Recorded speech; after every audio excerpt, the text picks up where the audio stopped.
হ্যাঁ দেবরজি বলো। কেমন আছো ভাবি? ভালো আছি, তুমি কেমন আছো? না, ভালো নেই।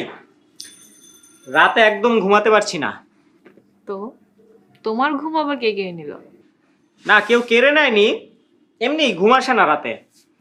এবার দেশে আসো, তোমার ঘুম পাড়ানোর মানুষ জোগাড় করে দিব। তোমার যদি একটা বোন থাকতো তাহলে একটা রিস্ক নিয়ে নিতাম। আমার বোন নেই তো কি হয়েছে, রেডিমেড একটা বোন বানিয়ে নিব। তো রেডিমেড বোনকে অর্ডার দিয়ে বানাবে? না বাবা, যে আসবে তাকে বোন বানিয়ে নিব। ওকে, বাট রিমেম্বার দ্যাট সে যেন তোমার মতো মিষ্টি হয়।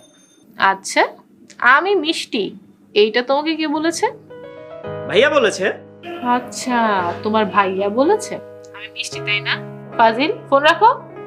আরে, এত রাখি রাখি করো কেন আমার মিষ্টি ভাবিটা? এই রাখো, মা রাখছে।